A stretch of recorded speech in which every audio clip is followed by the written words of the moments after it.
तो जो सिलेबस के अकॉर्डिंग जो साधारण कैटेगरी है आप उसका ही अध्ययन करोगे और कुछ नया नहीं पढ़ोगे इसमें।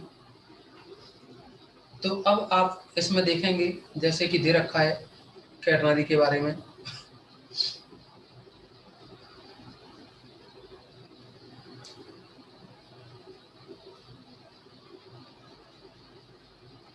तो आपको ये दिखाई दे रहा होगा बॉक्स के अंदर,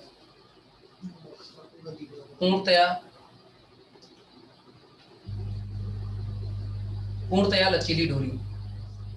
तो देखेंगे इसमें कि पूर्णतया जो लचीली डोरी होती है ना, इसकी जो डेफिनेशन, एक डोरी पूर्णतया लचीली कहलाती है यदि किसी बिंदु पर मुड़ने का प्रतिरोध नहीं करती है। क्या है? किसी भी पॉइंट पर मुड़ने का प्रतिरोध ना हो, कहीं भी मुड़ने में दिक्कत ना हो, तो इस तरह की जो डोरी होगी वो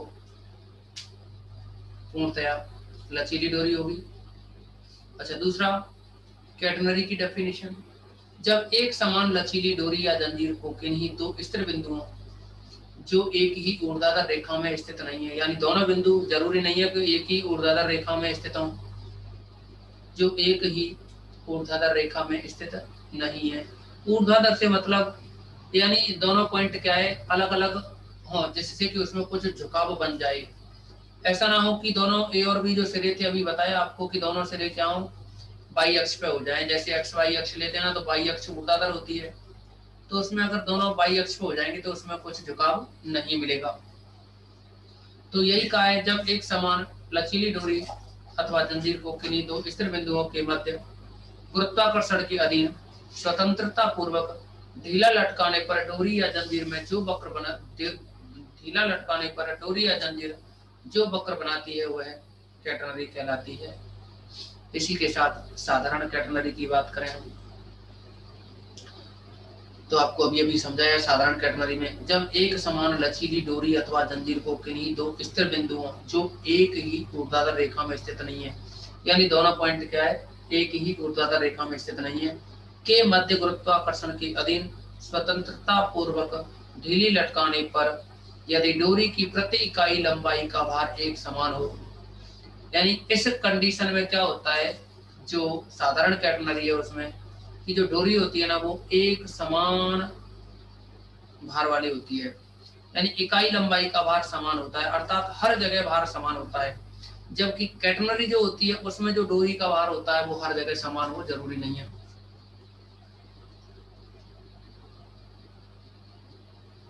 तो जैसा कि आपको बताया, कैटेनरी में जो डोरी होती है उसमें भार एक समान हो आवश्यक नहीं है, लेकिन साधारण जो कैटेनरी होती है उसमें डोरी का भार सभी जगह समान होता है। तो यही आपको कहा है कि जब एक समान लचीली डोरी अथवा जंजीर को किन्हीं दो स्थिर बिंदुओं के मध्य गुरुत्वाकर्षण के अधीन स्वतंत्रता पूर्वक ढीली लटकाने पर यदि डोरी की प्रति इकाई लंबाई का भार एक समान हो तो डोरी जो वक्र बनाती है वह साधारण या एक समान कैटेनरी कहलाती है। ओके,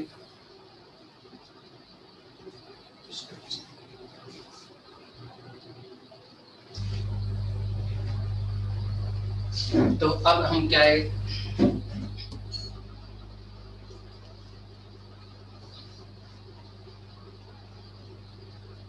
जैसा कि हमने आपको बताया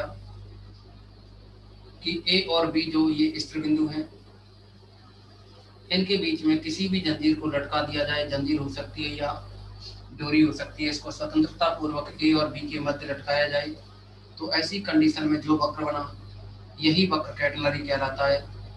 अगर हम यहाँ ये कहते हैं, देखो कैटेनरी के लिए कंडीशन ये है कि कैटेनरी में यहाँ ये रस्सी कैसी भी हो सकती है, इसका भार इकाई लंबाई यानी एकांक टुकड़ा लें, उस टुकड़े का भार जरूरी नहीं है यहाँ जो टुकड़ा लिया है इकाई लंबाई का और यहाँ जो इकाई लंबाई का टुकड़ा लें दोनों का भार समान हो, यानी इन छोटे टुकड़ों का यहाँ जो पी क्यू टुकड़ा लिया और यहाँ जो आर एस टुकड़ा लिया इन दोनों का भार समान हो जरूरी नहीं है कैटेनरी में।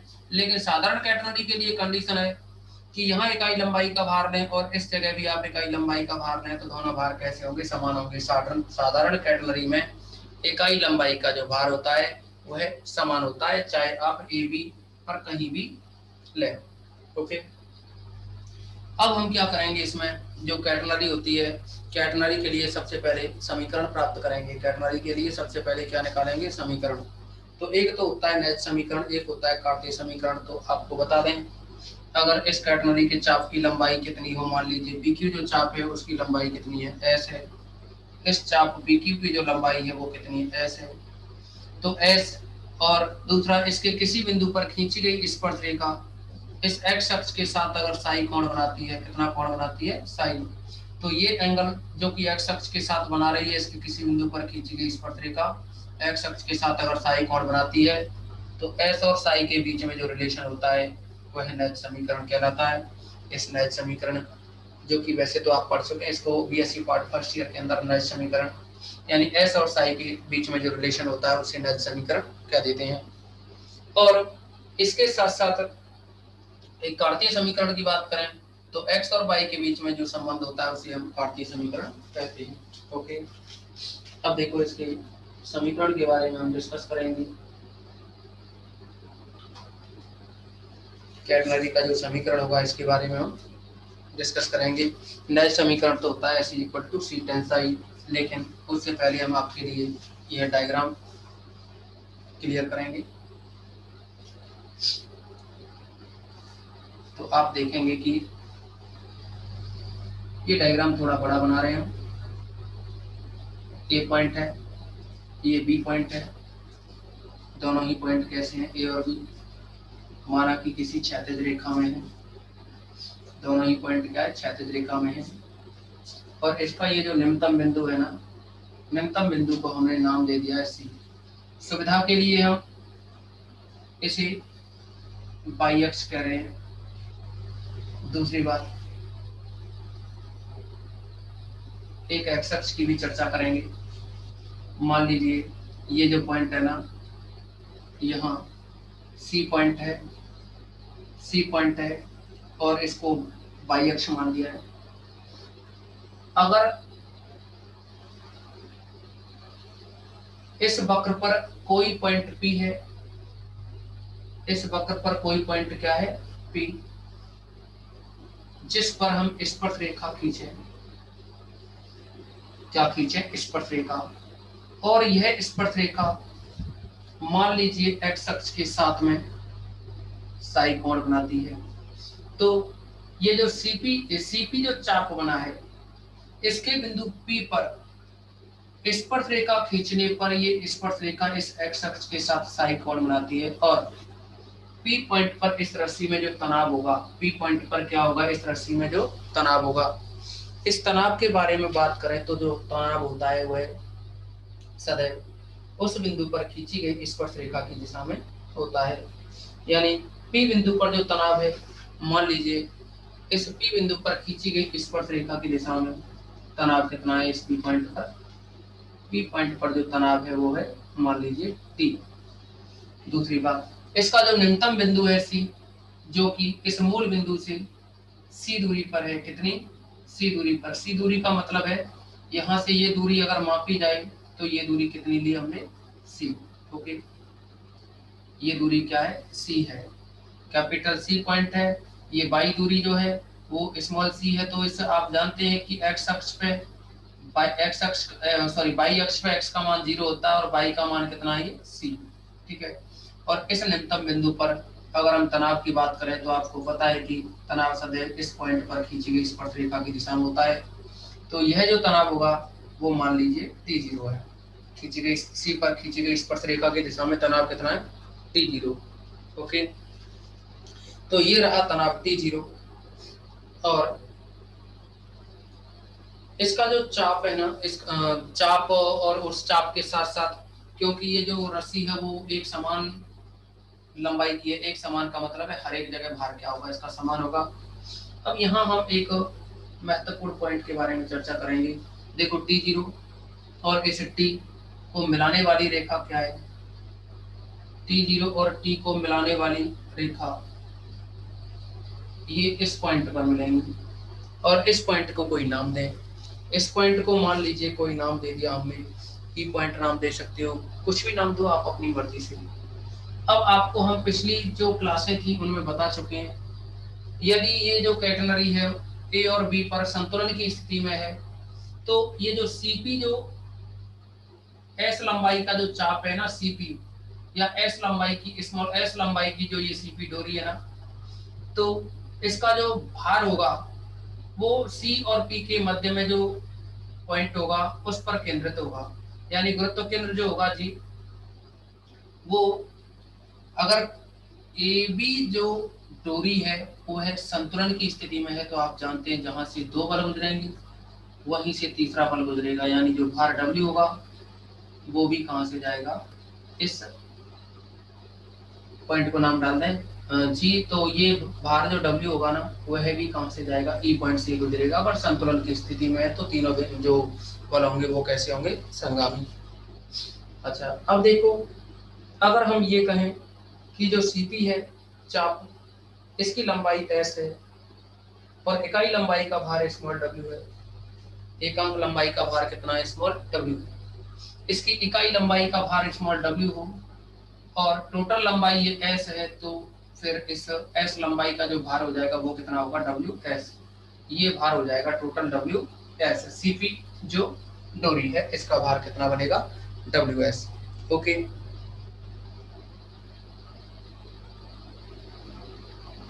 अब देखो इसमें मान लीजिए, माना, इसका सॉल्यूशन समझेंगे। माना ए तथा बी दो स्थिर बिंदु हैं, ए तथा बी दो स्थिर बिंदु हैं जिनके मध्य एक जंजीर,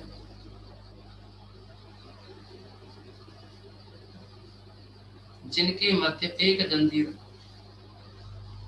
ए सी बी है,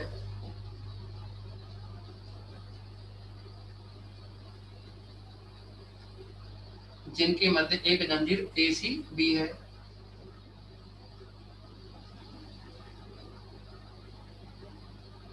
तथा सीबी के, यानी जो चाप सीबी है या वक्र सीबी है उसकी बात करें हम, एक जंजीर तो क्या है, एसीबी है, जिसके किसी बिंदु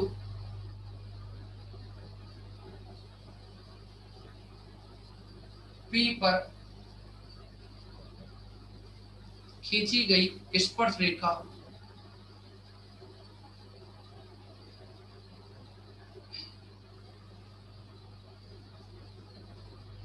एक्स अक्ष के साथ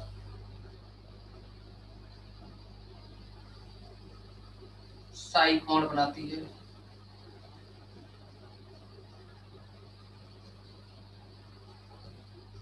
तब डोरी में पी पर तनाव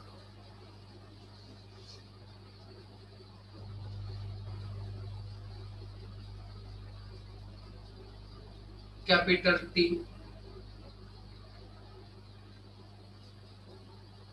डोरी के बिंदु पी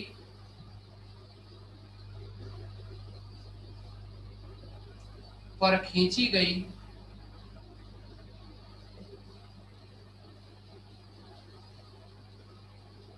स्पर्श रेखा की दिशा में होगा।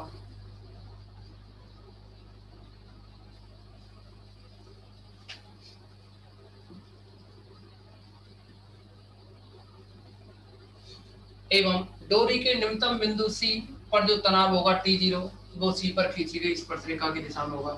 एवं डोरी के निम्नतम बिंदु सी पर तनाव T0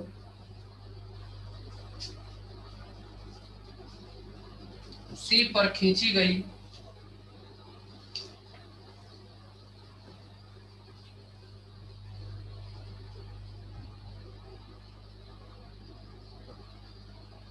स्पर्श रेखा की दिशा में होगा।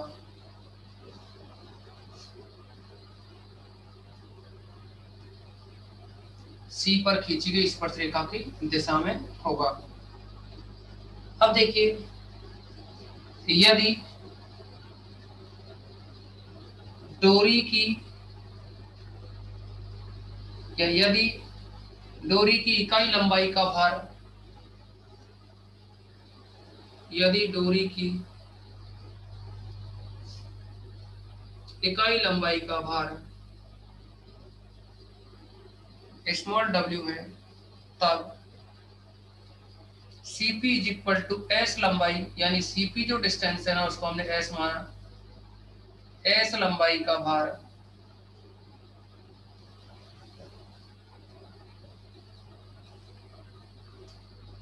WS होगा,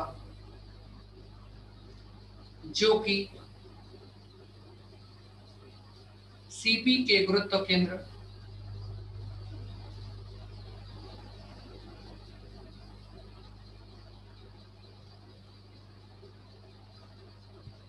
G से गुजरेगा, जो कि इस Cp के जो गुरुत्व केंद्र है ना जी, इससे गुजरेगा। अच्छा, डोरी जो AB है ना संतुलन की स्थिति में है,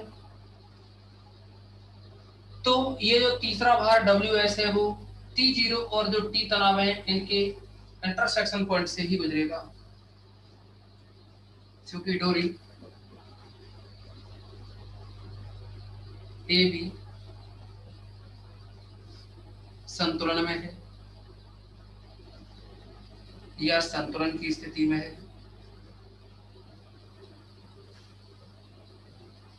तब भार WS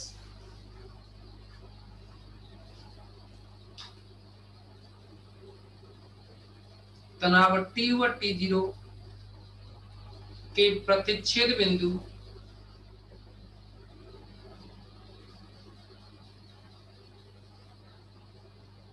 E से ही गुजरेगा।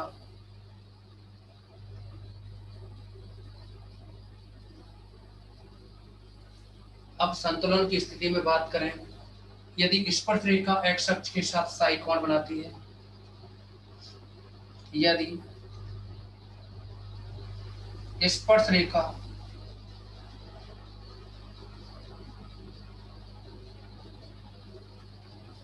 x अक्ष से, चलो इसके बारे में बता दिया है। अगर हम ये कहें, यदि कैटनरी का न्यूनतम बिंदु C 0C है, यदि कैटनरी का जो न्यूनतम बिंदु है वह कितना है, 0C है,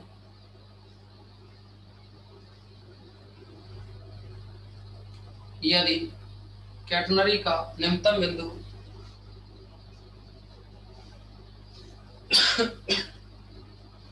इस कैटनरी का जो न्यूनतम बिंदु है ना वो कितना है, 0C, यदि कैटनरी का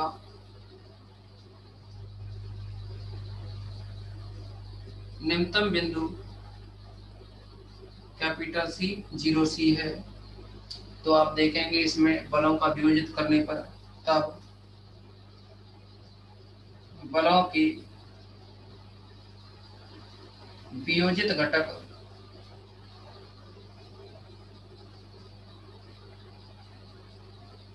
संतुलन की स्थिति में जो बनेंगे ना वियोजित घटक,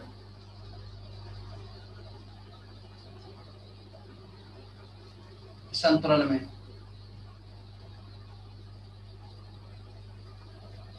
संतुलन की स्थिति में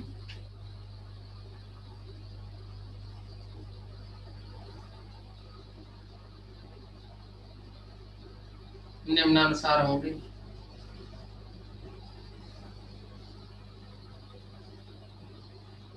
अब देखो, इसके घटकों के बारे में हम डिस्कस करें तो यहाँ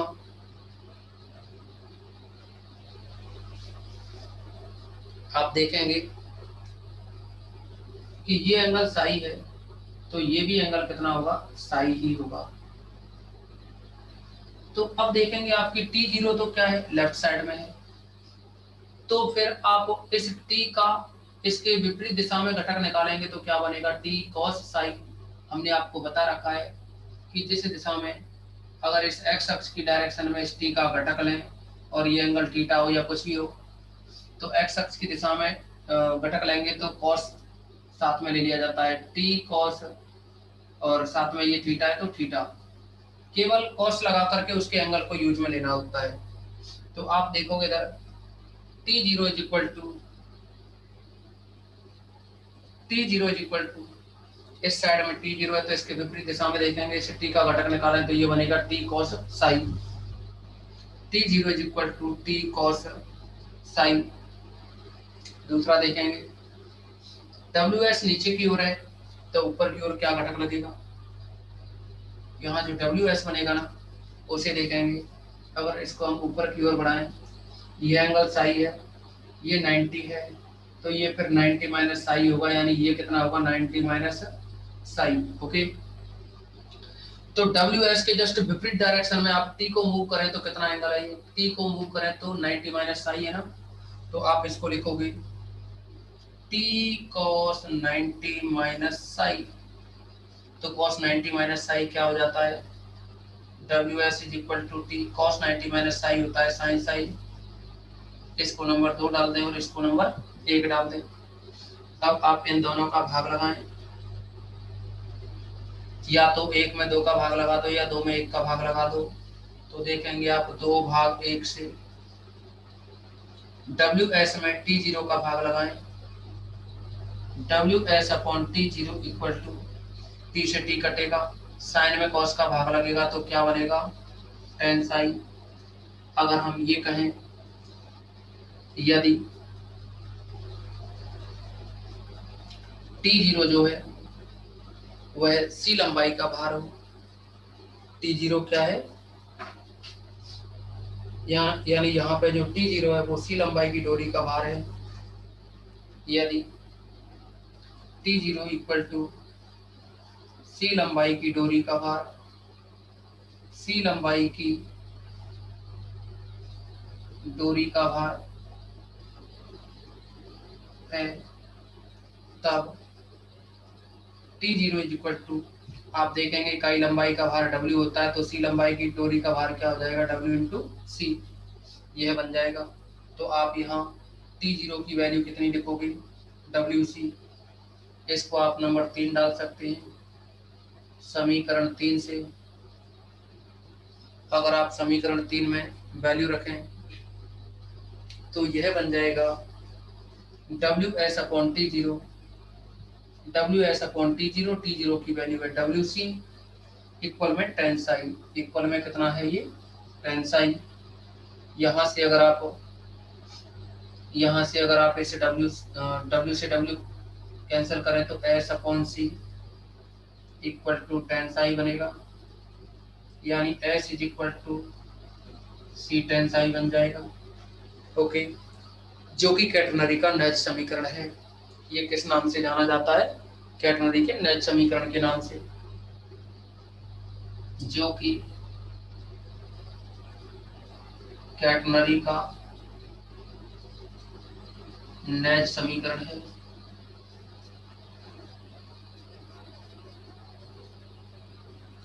एस और साई में रिलेशन है ना, इसीलिए इसको नैज समीकरण के नाम से जानते हैं। ओके, तो स्टूडेंट्स यहाँ अब हम साधारण कैटरनरी का जो कार्तीय समीकरण होता है इसके बारे में डिस्कस करेंगे। साधारण कैटरनरी का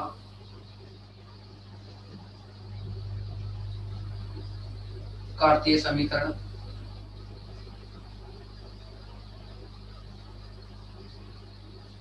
इसके बारे में डिस्कस करेंगे। यानी कार्टेशियन फॉर्म में जो कैटरनरी का जो इक्वेशन होता है ना उसको पढ़ेंगे।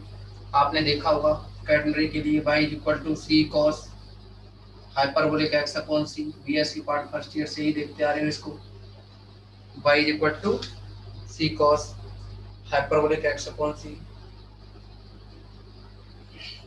तो इसको यहाँ हम प्रूव करेंगे कि ये आता कैसे है। ओके, तो आप देखेंगे जो कि कैटरनरी का नैज समीकरण, तो ये जो नैज समीकरण होता है ना, अभी प्रूव किया S is equal to C tan sine, लेकिन ये जो dy बाई डी एक्स होता है ना, dy बाई डी एक्स वो tan साई के इक्वल होता है। तो आप यहाँ dy बाई डी एक्स को यूज में लेंगे, s is equal to c dy by D x.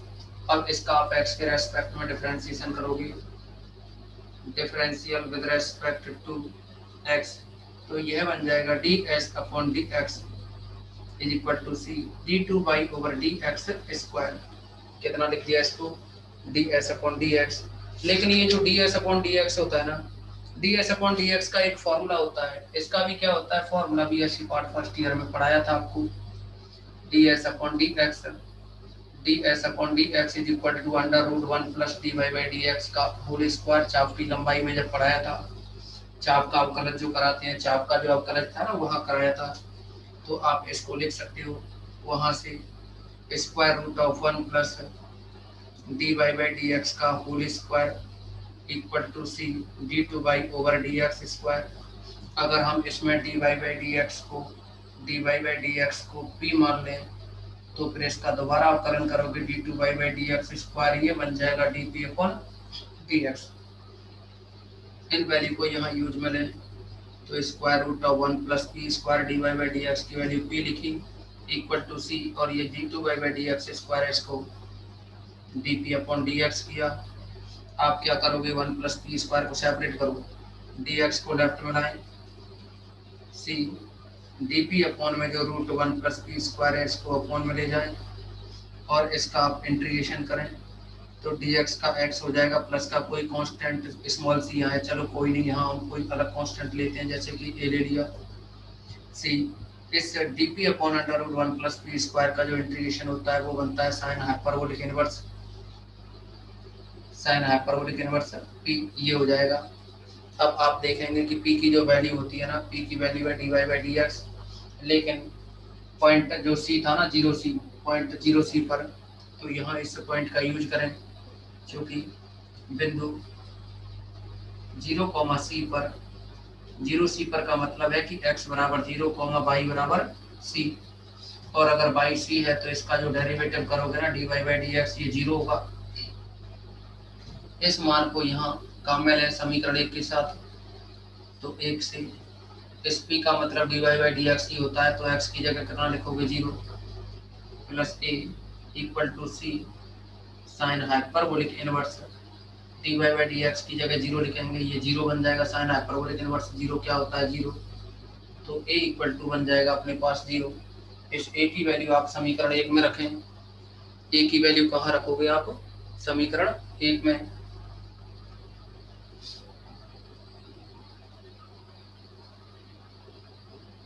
हाँ लगभग उन्हीं की तरह होगा, कोई दिक्कत नहीं, पेपर जो पैटर्न होगा ना वो सेम रहेगा, अभी जो हुआ है उसको उन्हीं की तरह बनेगा। अच्छा देखो, आप थोड़ा बहुत चेंज हो सकता है लेकिन उन्हीं की तरह रहेगा, जो ओनली बीएससी वाले थे ना, जनरल बीएससी वाले बच्चे थे, उन्हीं की तरह पेपर पैटर्न है वो इंटीग्रेटेड वालों का होगा इस बार। हाँ तो a की वैल्यू 0 आ गई, तो समीकरण 1 में रखो, समीकरण 1 से, और समीकरण 1 में वैल्यू रखोगे, a की वैल्यू 0 रखोगे, तो x is equal to c sine, x is equal to c sine hyperbolic inverse p बनेगा। अगर आप c को x की अपॉन में लाएं, तो x upon c is equal to sine hyperbolic inverse p। अब हमें p चाहिए, तो ये साइन हाइपरबोलिक बन जाएगा, sine hyperbolic x upon C equal to p। p का मतलब होता है, आप यहीं लिख दो dy by D X, separate करोगे x और dx को इधर लाओ, यानी dy equal to sine hyperbolic x upon C के साथ में dx रहेगा, इसका इंटीग्रेशन करेंगे तो dy का y हो जाएगा, साइन हाइपरबोलिक का होगा cos हाइपरबोलिक x अपॉन सी। अच्छा x अपॉन सी का करोगे तो इस वन अपॉन सी का, देखो x अपॉन सी का करोगे तो x के साथ जो 1 अपॉन सी है इसका भाग लगेगा, तो c यानी 1 अपॉन सी नीचे आएगा, c ऊपर पहुंच जाएगा, प्लस का कोई कांस्टेंट b जोड़ लो, फिर आप इनिशियली कंडीशन, यदि c, 0c पर ये कहें, अब ये जो 0c है ना, x का मतलब यानी c 0c का मतलब है x की जगह 0, y की जगह c। अब c 0c बिंदु पर आप देखोगे यहाँ y की जगह c लिखोगे तो c इज इक्वल टू, ये भी c है, cos हाइपरबोलिक x की जगह 0 लिखोगे तो प्लस का यहाँ b बचा। अच्छा cos हाइपरबोलिक 0 1 होता है, क्या बनता है ये cos हाइपरबोलिक 0 1, तो c is equal to c plus b, c से c कैंसिल होगा तो यहाँ से b इक्वल टू 0 आ जाएगा। अब देखो b की भी वैल्यू क्या हो गई 0, और इस b की वैल्यू जो 0 हुई उसको यहाँ इस समीकरण 2 में रखें, तो आप देखेंगे समीकरण 2 से जो y की वैल्यू बनेगी y is equal to c cos hyperbolic, c cos hyperbolic x upon c, जो कि कैटेलरी का कार्तीय समीकरण है। यही क्या है, कैटेलरी का कार्तीय समीकरण है, जो कि कैटेलरी का